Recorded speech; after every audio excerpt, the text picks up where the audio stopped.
The process of communication is more specific than it was once believed to be. As a result of an interest in the dynamics of interpersonal communication, it is now apparent that there is much more to communication contrary to previous beliefs. In order to better understand the process of communication, we must explore the dynamics of communication between two people more closely. Please follow along on pages 10 to 14 in the textbook. During the early beginnings of interpersonal communication research, communication was believed to be a one-way process. The simplistic view of communication was back and forth in nature. A conversation was described as one individual saying something and then stopping, followed by another individual responding and then stopping, and so on. This is termed linear communication and is the basic idea behind the linear communication model.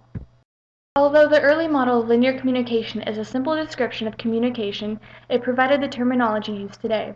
When learning the dynamics of communication, it is essential to understand the meaning of the terms sender, encode, channel, message, decode, receiver, and noise. The terminology from the original linear communication model and the knowledge gained from interpersonal communication studies has resulted in an updated model which recognizes that nonverbal messages are constantly being sent, as well as the distractions to communicating.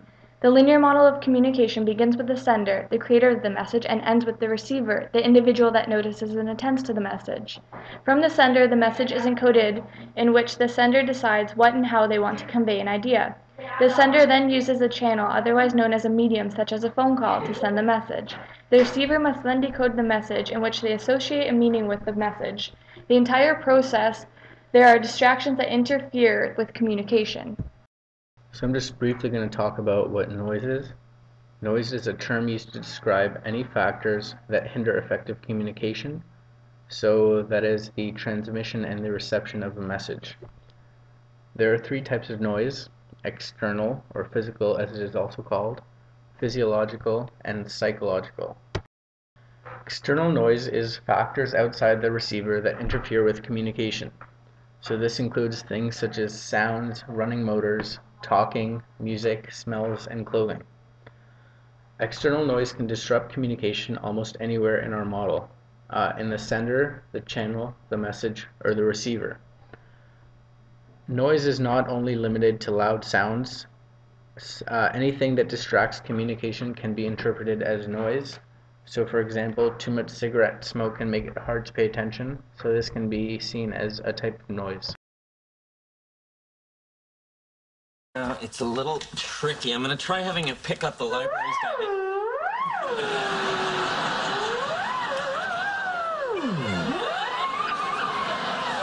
What are you doing?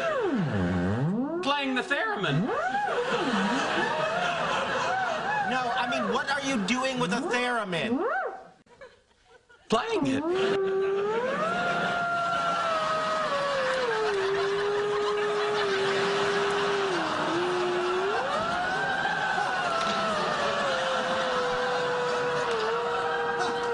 Sheldon, we're working here. That's all right. I can barely hear you over my theremin.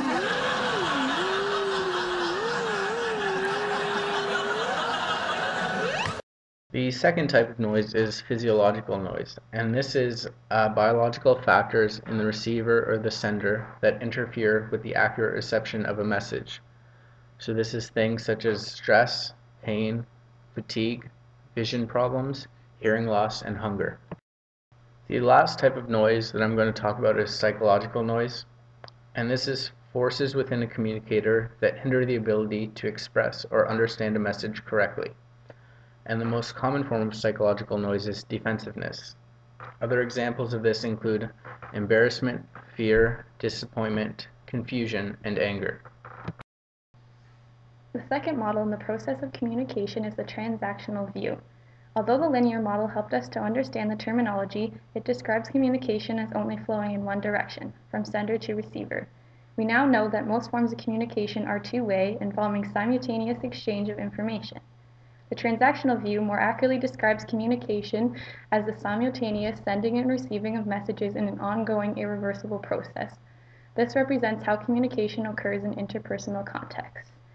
The model reveals that we usually encode, send, receive, and decode messages simultaneously and not in a back and forth manner as described in the linear model. Next, we are going to look at the transactional communication model. The model starts with the sender, who encodes a message. I have something to say, and I want to say it in a way that you understand it exactly how I want you to.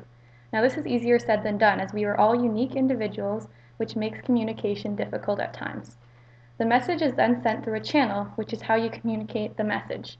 This can be either through face-to-face, email, or text, and can have an effect on how we decode a received message.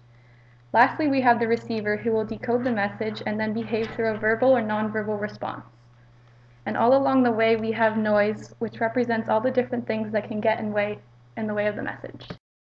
The last topic to cover is feedback. Feedback is the discernible response of the receiver to the sender's message. If someone tells you something that you don't like, then you might grimace or clench your jaw. This sends a message to the sender and will affect how they communicate with you in the future.